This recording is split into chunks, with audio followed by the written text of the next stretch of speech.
жашап келет байыртадан.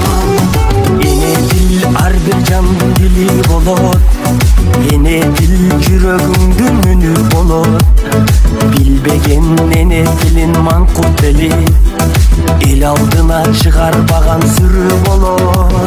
Өз дилиңди кыргыз курба, бөлөк дилде майык курба.